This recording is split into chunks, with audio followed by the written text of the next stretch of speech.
pirates that closed down. China fighting in the cities. Vietnam, allies for America. French earthquake, village shattered. Good evening.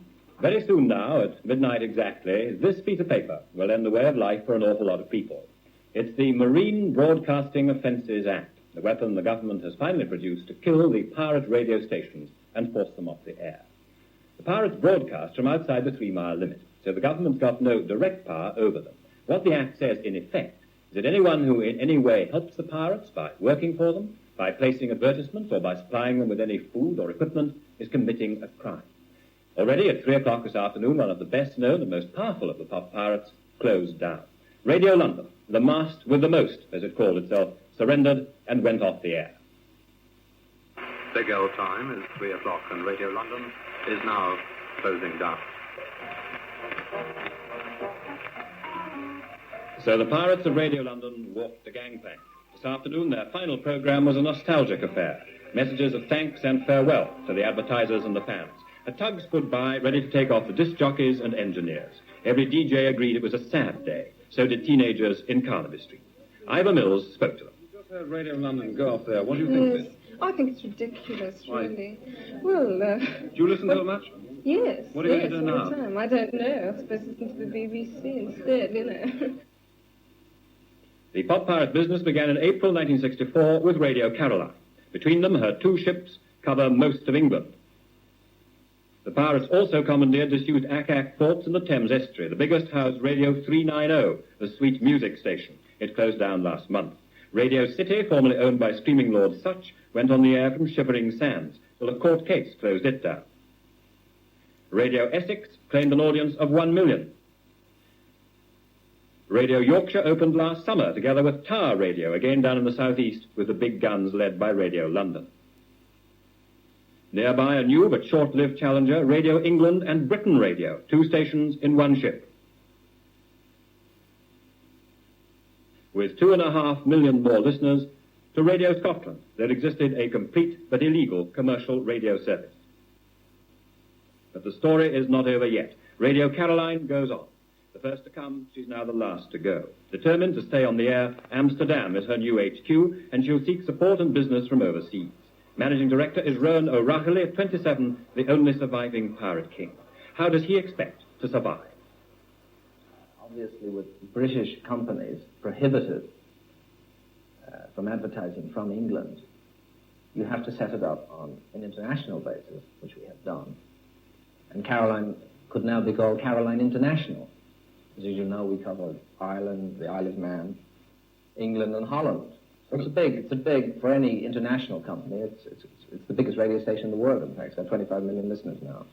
Pirate radio was a big business. It claimed 25 million listeners, and advertising bookings last year over £2 million.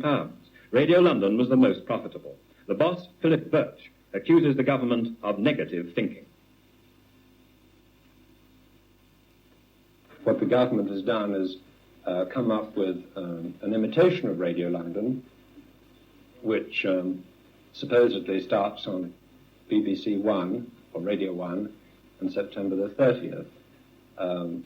Many of the Radio London DJs have been hired by the BBC to help run this radio station, and already they are copying our jingles, and this is very flattering.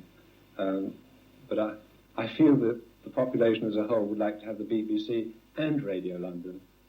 And we'll give the BBC a try to say what it's doing later in this programme with the controller of the new Radio 1 answering questions and criticism. So what's left on radio? Now almost the pop pirates are all closing. Why, the BBC is left, the corporation station.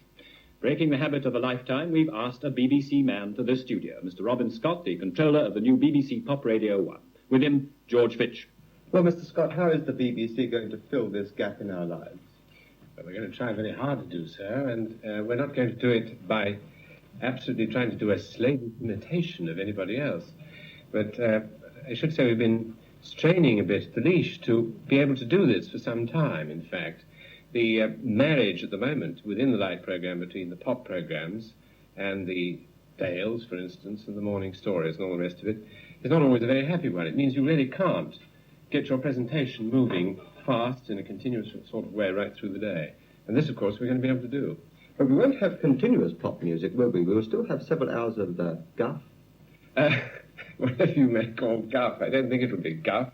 In fact, if you mean by guff live music, there will be some live music in there, or some BBC recorded music, but I think it will be also up that particular street, very largely. We're not, as I said, imitating slavishly, and we're not using a format. You know, most of the stations, the commercial pirate stations, have used formats of different kinds, formats which you can almost computer. You can slot in the top 20 or the top 40, or whatever it may be, add your jingles and your commercials and so forth, and of course your professional DJs, and come up with a continuous program of this kind. They've been very popular, though, these pirate stations, and we do have two fans of theirs in the studio, Peter Phillipson and Harriet Crawley. Now, Miss Crawley, do you think that the BBC can take the place of your pirate radios? No, I'm afraid I don't think it can. I'm sceptical as to whether it's in a position to take over this sort of programme. The charm of the pop programme was its complete independence. And from what Mr. Scott has been saying, we're going to have between 7:30 and 10 o'clock of simultaneous broadcasting. And alas, one's experience of the BBC radio in the field of pop, in record roundabout and housewife choice and so on, is Aunt Philly is asking for her sort of Charleston record, and this sort of music is not for us. Mr. Phillipson?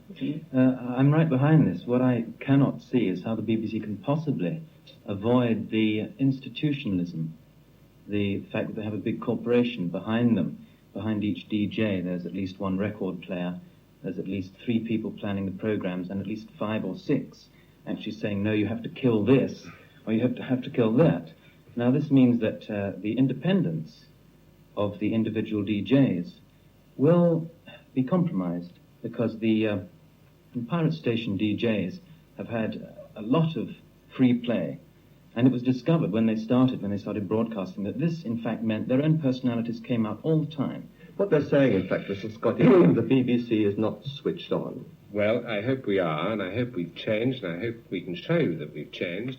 In fact, Peter, what you've been talking about, in terms of freedom of the DJ, I think most of the time it's been an impression, because they have been following the format laid down fairly slavishly.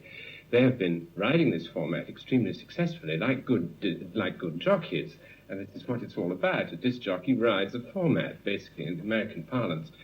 There have been very few of them, in fact, who've been doing what is called breaking the format. When you say that behind every DJ in the BBC there's a whole army of people, this, in fact, I agree, has been the case. It won't be the case in future.